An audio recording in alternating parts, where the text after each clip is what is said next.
Sponsored by LIC Nepal, जीवन रहँदा पनि जीवन पश्चात पनि। गर्वैदेखि बलियो भूगर्भ सिमेन्ट। मेरो देश मेरो जगदम्बा सिमेन्ट। गुणस्तरीय प्लम्बिङको भरपर्दो नाम मार्बल। म पनि आजै नेपाल टेलिकमको एन्टी फाइबर सेवा लिन्छु। नेपाल टेलिकम, राष्ट्रको सञ्चार। रेड ब्लू इनर्जी ड्रिंक सर्वत्र बजारमा उपलब्ध छ।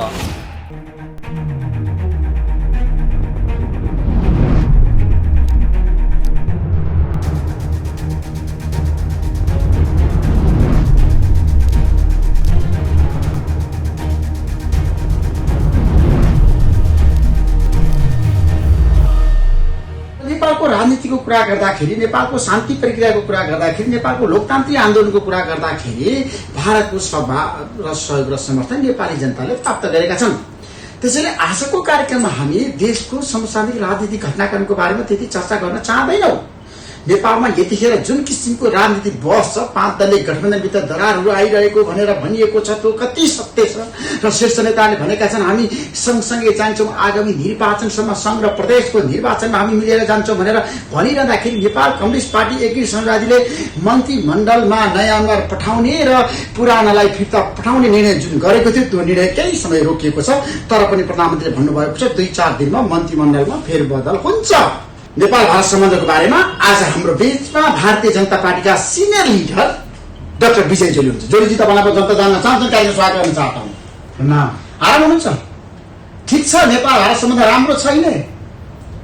देखिए, नेपाल और भारत के संबंध पहले भी ठीक थे, आज भी ठीक है और आगे भी ठीक रहेंगे, क्योंकि भारत हमेशा नेपाल को शक्तिशाली देखना चाहता है।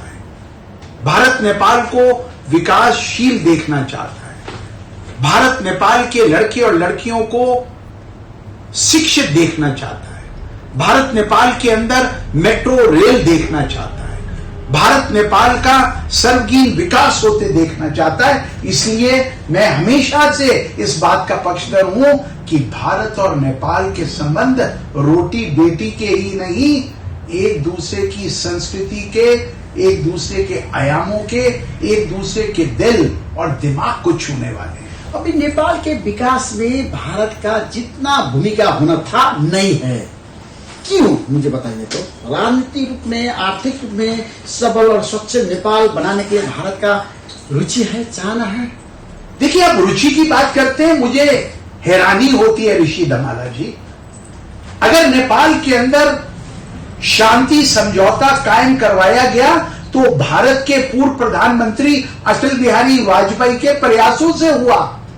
अगर नेपाल के अंदर, चाहे लुम्बिनी के अंदर अपना जो अभी विजिट हुआ है भारत के प्रधानमंत्री नरेंद्र मोदी का 5वां नेपाल का यात्रा 9 साल के अंदर, कोई भी ऐसा देश भारत का पड़ोसी बता दें जहां पर भारत के प्रधानमंत्री नरेंद्र मोदी जी ने पिछले 9 वर्षों में 2 से ज्यादा यात्राएं नहीं की होगी। लेकिन नेपाल भारत की आत्मा है, नेपाल भारत का दोस्त है, नेपाल भारत का भाई है, नेपाल भारत का सरताज है।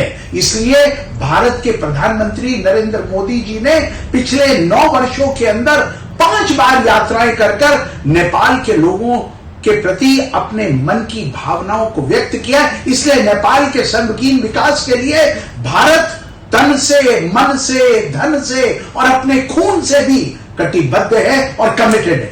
नेपाल भारत संबंध के बारे में मैंने जितना बहस किया हूँ विजय जोली जी, अभी समस्या है, सीमा विवाद समाधान नहीं हुआ नेपाल भारत संबंध में।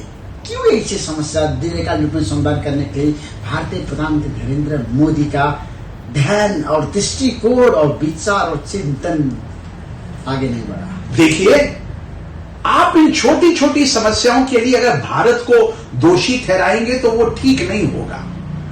एक परिवार के अंदर अगर 2 भाई भी होते हैं, उनका अलग अलग चीजों के प्रति अलग अलग दृष्टिकोण होता है। नेपाल की सुरक्षा के लिए जो 1950 के बाद भारत की फौजें नेपाल की सीमा से दूर, जो चीन से आपको और भारत को खतरा था, उसके लिए जो सेनाएं तैनात हुई और जो लिपुलेख से जो रास्ता कैलाश मानसरोवर तक जाना था, वो आपकी सरकार के टैसिट एग्रीमेंट से भारत ने वो छोटी सी 40 या 80 किलोमीटर की सड़क बनाई। आप हमसे बात नहीं करते, आप एक रेजोल्यूशन अपनी संसद में ले आते हो, आप भारत को ठोकने का काम करते हो और फिर कहते हो कि भारत और नेपाल के संबंध ठंडे बस्ते में है।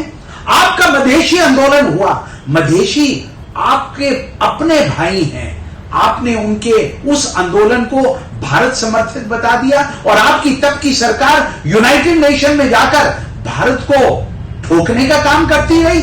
लेकिन फिर भी भारत ने कहा हम नेपाल से कोई वाद विवाद नहीं करेंगे, हम नेपाल के साथ हाथ में आकर संबंध है, जनस्तर में संबंध है, जनता के बीच में संबंध है, रोटी बेटी का संबंध है।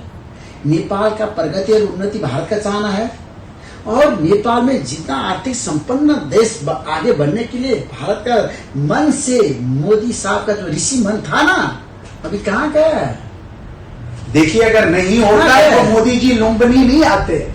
अगर भारत के प्यार के रिश्ते नेपाल की सरकार के साथ नहीं होते तो कभी काठमांडू आना उनका और कभी पशुपतिनाथ मंदिर जाना, ये जो बार बार भारत के प्रधानमंत्री नेपाल आते हैं, आपसे हाथ मिलाते हैं, नेपालियों को प्रणाम करते हैं, नेपाल को सपोर्ट करने के लिए प्रतिबद्धता भी मोदी साहब ने भारतीय प्रधानमंत्री ने बहुत बार बताया है, लेकिन उनको कार्यान्वयन करने के लिए, दिल से उसको समर्थन करने के लिए गुरु योजना कार्यक्रम रणनीति नहीं चाहिए नेपाल को प्रगति के पथ पर आगे बढ़ाने के लिए। देखिए, आपके देश बांग्लादेश में विकास हुआ, आपके देश में बार बार जो राजनीतिक भूटान में आपने सहयोग किया है दिल से, नेपाल में जितना आर्थिक सहयोग करना था वो क्यों नहीं किया? आपके देश के अंदर जो राजनीतिक अस्थिरता है, कोई भी सरकार मुझे बताइए क्या जो 5 साल के लिए नेपाल के लोगों ने चुनकर भेजी, क्या उसने पूरा 5 साल का कार्यकाल पूरा किया?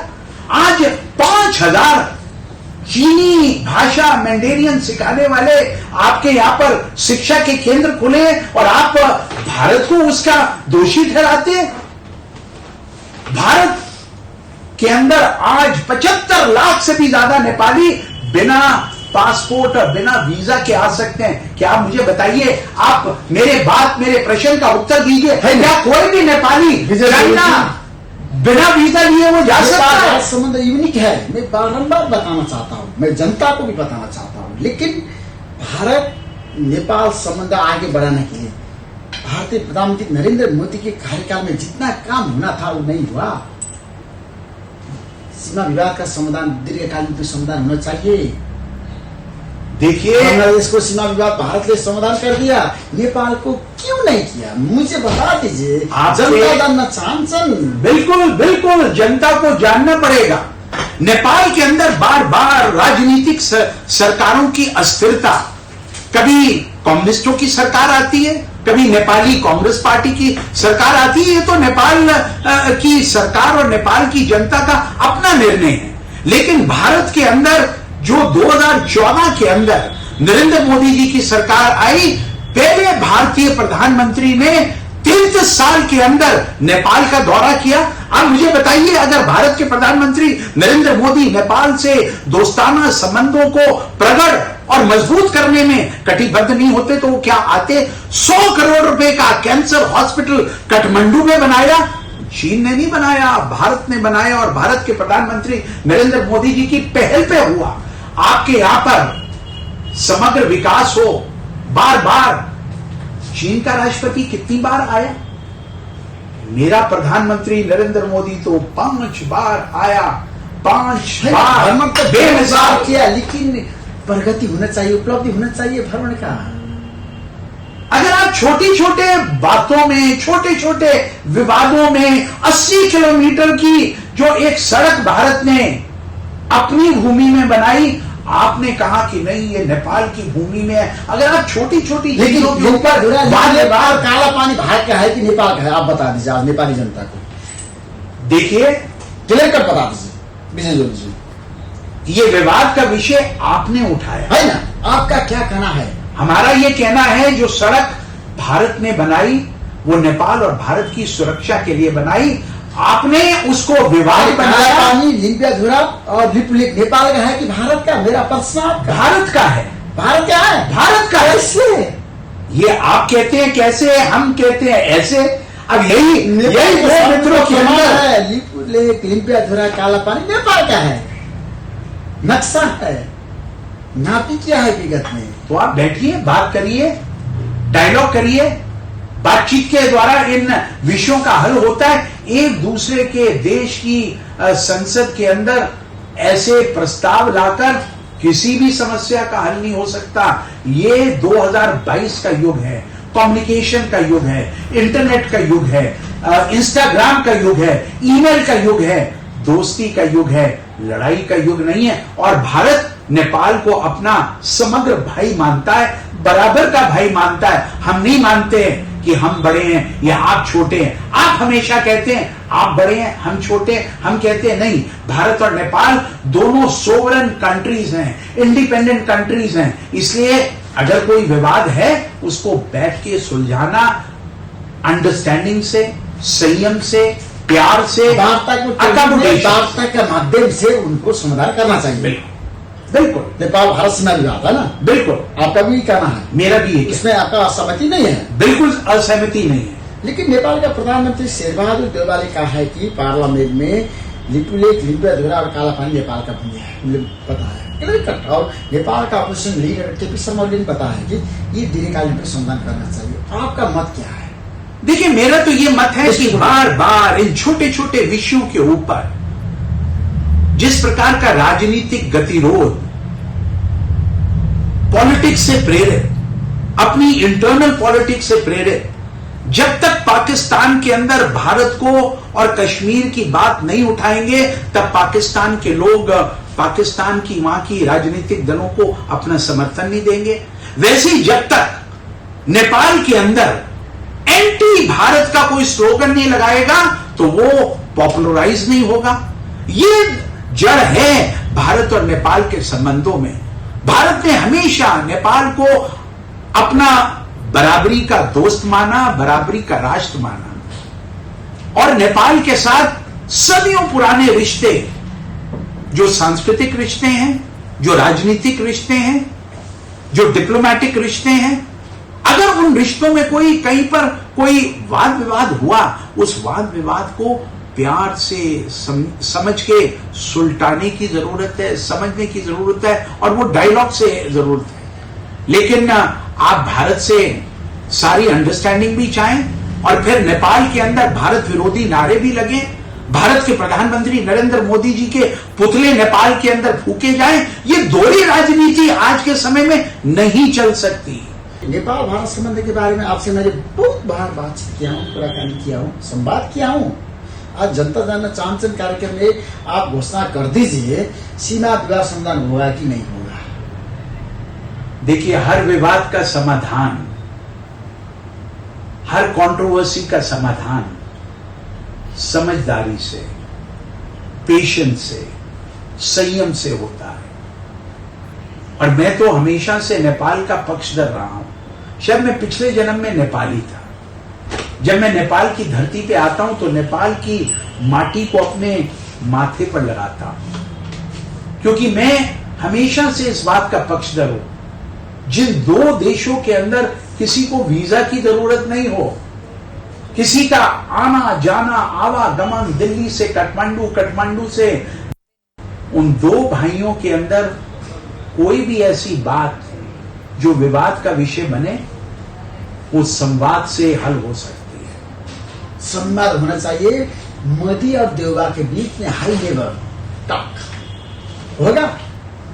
देखिए मोदी जी और देबुआ के जो भी हाल ही के महीनों और हफ्तों के अंदर बार बार मिलना हुआ है, काठमांडू में मिलना हुआ, लुम्बिनी में मिलना हुआ, दिल्ली में मिलना हुआ, मुझे लगता है ये दोनों देशों के संबंधों को, दोनों देशों के बीच में राजनीतिक और डिप्लोमेटिक समझदारी और सूझबूझ को एक नया आयाम देगा। हम नेपाल को एक इंडिया फ्रेंडली कंट्री मानते हैं, हम नेपाल को पाकिस्तान और चीन के समकक्ष नहीं मानते हैं।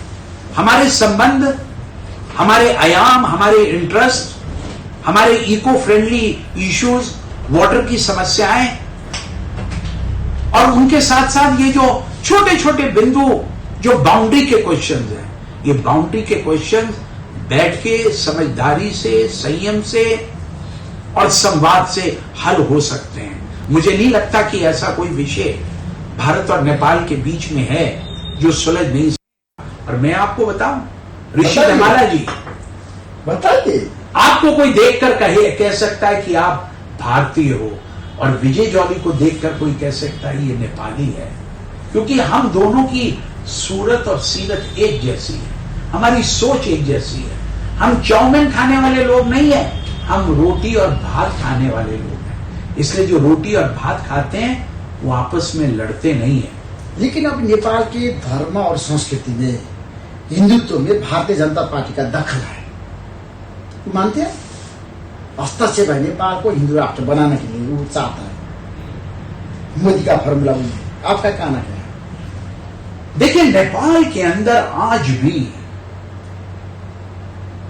50% से ज्यादा लोग हिंदू मूल के हैं, और जिस देश में जो मेजॉरिटी होती है उसी से वो देश जाना जाता है। विजय जॉली को एक अपने हिंदू होने पर गर्व है। मैं पशुपतिनाथ मंदिर के दर्शन करने आता हूं, मैं माथा टेकता हूं एक हिंदू होने के नाते कि मुझे नेपाल की इस पावन धरती के ऊपर आकर पशुपतिनाथ के दर्शन कर मैं अपने आप को धन्य मानता हूं। ये नेपाल की जनता को तय करना है कि वो सेक्युलर रहना पसंद करते हैं, या जो मेजॉरिटी वहां 85% से भी ज्यादा है, नेपाल तो सेकुलर राष्ट्र है, संघीय हिंदू रहना लोकतांत्रिक चाहता है। गणतंत्र राष्ट्र है। नेपाल तो सेकुलर राष्ट्र है। अब हिंदू राष्ट्र बनाना आपका चाहना है भारतीय जनता पार्टी का?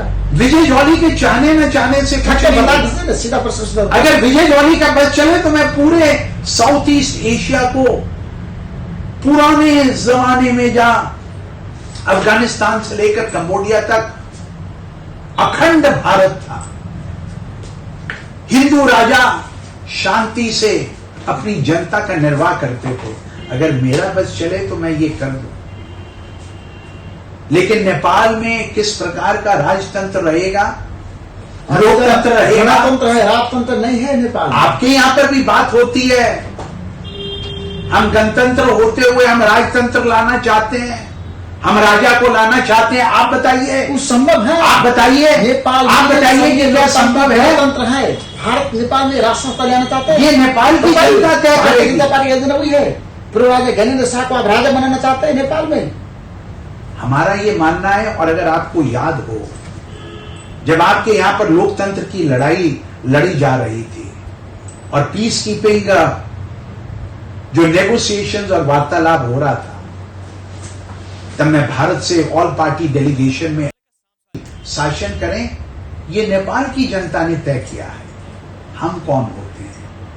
हम तो भारत के अंदर 88% हिंदू होने के बाद भी आज हम सेकुलर हैं। इसलिए हम हिंदू, मुसलमान, सिख, ईसाई और बौद्ध और पारसी धर्म को मानने वाले जो प्रताड़ित पाकिस्तान में, बांग्लादेश में, अफगानिस्तान में लोग थे, 33,133 ऐसे धर्म के आधार पर प्रताड़ित लोगों को, हिंदुओं को, ईसाइयों को, सिखों को, बौद्धों को, पारसियों को भारत में शरण नागरिकता संशोधन बिल CAA के अंतर्गत मोदी सरकार ने दी। भारतीय जनता पार्टी भारत के आयामों के बारे में तय करती है। नेपाल के बारे में आपका कोई अपने पड़ोसी देशों के अंदर इंटरफेयर नहीं करेंगे नेपाल में आप? मैं आपको स्पष्ट कर देना चाहता हूं, बार बार हम पे आरोप लगता है भारत नेपाल के अंदरूनी मामलों में हस्तक्षेप करता है, और मैं स्पष्ट कर देना चाहता हूं नेपाल की जनता को, भारतीय जनता पार्टी के राष्ट्रीय अध्यक्ष जगत प्रकाश नड्डा भारत के प्रधानमंत्री आदरणीय नरेंद्र मोदी जी और भारत सरकार कभी भी पड़ोसी देशों के आंतरिक मामलों में दखलंदाजी करने के पक्षधर नहीं है। आप हमारे पास आते हैं, आप हमसे सलाह लेते हैं, आप हमसे संवाद करते हैं, आप हमसे डायलॉग करते हैं और फिर आप ही हमें प्रताड़ित करते हैं कि आप हमारे अंदरूनी मामलों में दखलंदाजी करते हैं। भारत कभी भी अपने पड़ोसी देशों की अंदरूनी राजनीति में दखलंदाजी नहीं करता और इसका एक स्पष्ट उदाहरण अभी 6 महीने पहले नेपाल में जब राजनीतिक गतिरोध हुआ, नेपाल की कम्युनिस्ट पार्टी के साथ बार बार चीन के राजदूत का मिलना, बात करना, संवाद करना, राजनीतिक दलों के अंदर बैलेंस बिठाना, क्या आपने भारत के राजदूत को इस प्रकार की सक्रिय भूमिका में आपके देश की अंदरूनी राजनीति में देखा? ये परिलक्षित करता है, ये एग्जिबिट करता है। लेकिन हम जो कहते हैं नेपाल वो की पूरा राजनीति में हस्तक्षेप किया है, भारत का दृष्टिकोण वही है। अगर नेपाल के आंतरिक गतिरोध के अंदर चीन की राजदूत विभिन्न राजनीतिक दलों से मिलेगी, उनसे संवाद करेगी, उनमें बैलेंस बिठाने की कोशिश करेगी, तो क्या हम उसको चाइना का इंटरवेंशन नेपाल के अंदरूनी मामलों में नहीं मानेंगे? क्या भारत के राजदूत ने उस गतिरोध के समय जब ओली जी और उनके विभिन्न घटक दलों के अंदर मतभेद थे, क्या ऐसी कोई सक्रिय भूमिका का निर्वाह किया? इसलिए मैं बार बार कहना चाहता हूं, भारत कभी भी नेपाल के अंदरूनी मामलों में दखलंदाजी करने का पक्षधर ना पहले रहा है और ना अब रहेगा। लेकिन भारत को स्पष्ट दृष्टिकोण है कि अभी भी चीन नेपाल को कम्युनिस्ट को मिलाना चाहता है, कम्युनिस्ट को एक इकट्ठे करना चाहता है, वही है आपका दृष्टिकोण। देखिए, मैं दृष्टिकोण बनाने वाला कौन होता हूं? अगर नेपाल के अंदर 5000 मैंडेरियन चाइनीज लैंग्वेज पढ़ाने वाले स्कूल खुलेंगे, उनके अंदर टीचर रिक्रूट होंगे, नेपालियों को चीनी ज्यादा सिखाई जाए और हिंदी से दूर रखा जाए और चीन ढोकलन के ऊपर, लद्दाख के ऊपर भारत की सेनाओं के साथ मुठभेड़ करे, तो हम क्या समझेंगे? हम उनको क्या दोस्त समझेंगे या उनको भारत की एकता और अखंडता के ऊपर ईवल आई लेकर एक पड़ोसी देश मानेंगे? लेकिन हम नेपाल और चीन के दोस्ताना संबंधों पर कभी आपत्ति नहीं करते। हर एक देश को अपने संबंधों को, अपनी कूटनीति को, आपने कहा है कि नेपाल को खुद तय करना। मिलाने के लिए चीन का भूमिका था, आपने बताया है।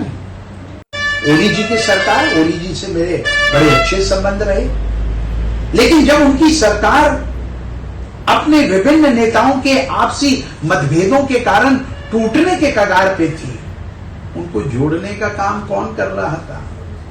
आप बताइए, क्या चीन का राजदूत कर रहा था या भारत का राजदूत? मेरे प्रश्न का उत्तर दीजिए। मैं उत्तर दीजिए। ना आपको देना है। मैं आपसे उत्तर पूछा हूँ, मैं आपसे पूछा को आंतरिक मामला में चीन ने हस्तक्षेप किया कि नहीं किया? आपने बताया किया है, कैसे किया? मैं आपसे पूछ रहा हूं, उस समय किस राजदूत की प्रभावी भूमिका थी? चीन के राजदूत की या भारत के राजदूत की? बताइए, प्लीज बताइए, प्लीज बताइए। आपको बताना पड़ेगा। विजय जोड़ी जी, आप शर्मा रहे हैं। नहीं, कैसे? एक नेपाली होने के नाते, पत्रकार होने के नाते भारत संबंध में सच को सच बोलने का कहना चाहता हूँ। मैं सच के सच बोलने आदमी। आप नहीं सच बोल रहे लेकिन हैं। आपने बताया कि चीन का दखल था, कैसे था? बताइए ना, कैसे था? दुनिया ने देखा, बताइए। आपके मीडिया ने देखा, नेपाल का पॉलिटिकल पार्टी का दृष्टिकोण है कि चीन ने अभी तक कोई हस्तक्षेप नहीं किया नेपाल के आंतरिक मामला में।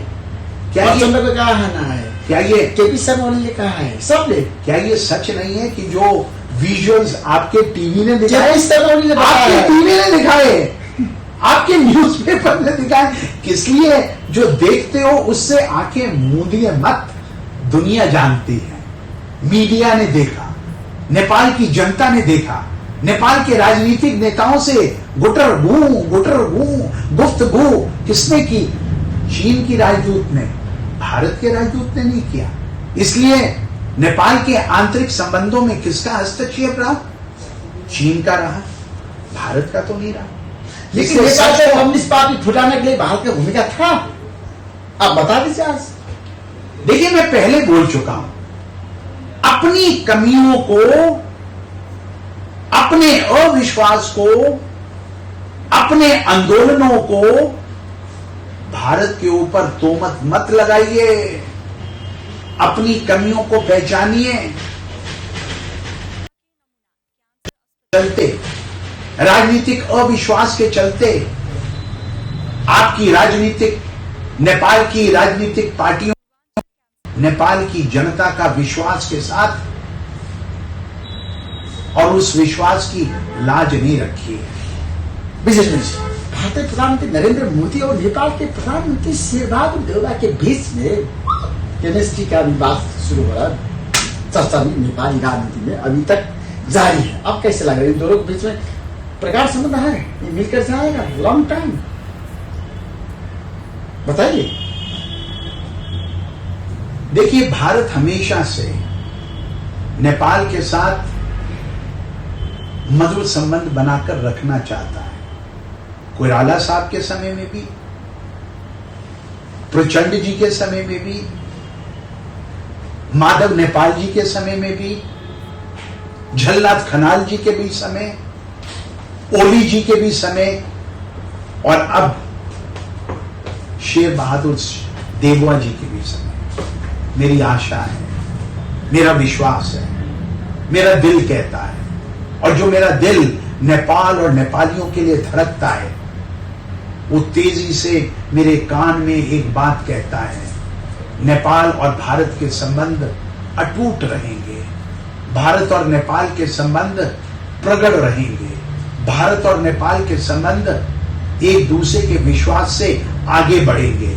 अगर नेपाल का विकास होगा तो उसका लाभ भारत को भी मिलेगा, क्योंकि भारत के अंदर 75 लाख नेपाली बिना वीजा के हमारे सहयोगी बनकर भारत की प्रगति का दिन रात मेहनत कर कर हमारा हिस्सा बने हुए हैं। इसलिए हम चाहते हैं नेपाल विकासशील हो, नेपाल के लड़के और लड़कियों को पाश्चात्य विदेशों में जाकर शिक्षा नहीं लेनी पड़े, आपके यहां पर शिक्षा के अच्छे इंस्टीट्यूशंस बने, आपके यहां पर नई इंडस्ट्रीज बने, आपके यहां पर विकास हो, आपके यहां पर ट्रांसपोर्ट की समुचित व्यवस्था हो, मेट्रो रेल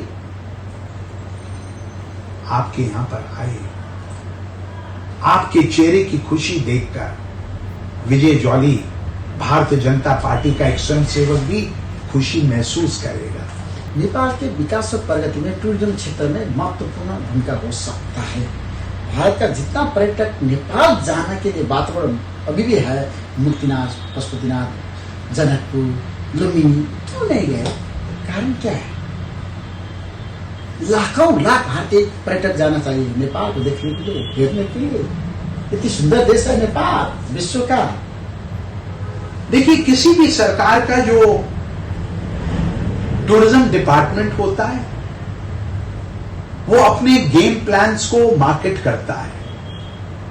आपके यहां पे लुम्बिनी है, आपके यहां पे मुक्तिनाथ जी है, आपके यहां पर काठमांडू के पशुपतिनाथ का मंदिर है, आपके यहां पर संस्कृति है, आपके यहां पर सुंदरता है, आपके यहां पर सक्रियता है, और इन सब के उस परिकाष्ठा को देखकर मेरी आशा है आपकी सरकार 50 लाख भारतीय टूरिस्ट नेपाल को विजिट करेगा।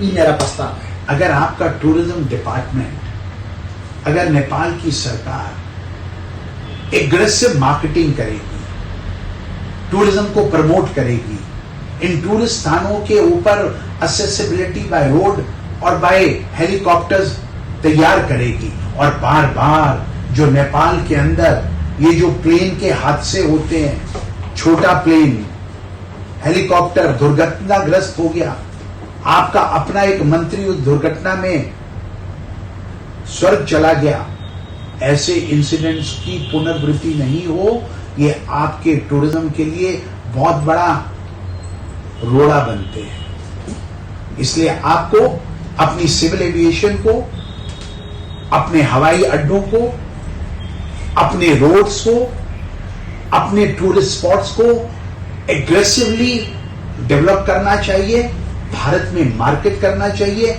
आज भी लोग मुझसे पूछते हैं, कल ही मेरी एक मित्र नेपाल गई, यूएन में पढ़ी थी, बुद्धिजीवी है, भावना शर्मा उसका नाम है, लेकिन नेपाल पहुंचने के बाद उसने मुझे कहा, मैं लाइन में खड़े होकर नहीं, मैं पशुपतिनाथ मंदिर दंडवत होके प्रणाम करना चाहती हूँ, मेरी कोई व्यवस्था करा दो। उसको मैंने आपका नंबर दिया, मैंने उनको व्यवस्थापन किया हूँ, आप देखिए, पशुपतिनाथ के दर्शन करने के लिए। देखिए अब on record, on TV camera record ये बात दर्ज हो गई कि विजय जॉली नेपाल के रिलीजियस टूरिज्म को भी प्रमोट करता है। वो करना चाहिए। Thank you so much Vijay ji, thank you so much, नमस्कार। थैंक यू, नमस्कार। जय हिंद, जय Nepal. Sponsored by LIC Nepal, जीवन रहँदा पनि जीवन पश्चात पनि। गर्वैदेखि बलियो भूगर्भ सिमेन्ट। मेरो देश मेरो जगदम्बा सिमेन्ट। गुणस्तरीय प्लम्बिङको भरपर्दो नाम मार्बल। म पनि आजै नेपाल टेलिकमको एन्टी फाइबर सेवा लिन्छु। नेपाल टेलिकम, राष्ट्रको सञ्चार। रेड ब्लू इनर्जी ड्रिङ्क सर्वत्र बजारमा उपलब्ध छ।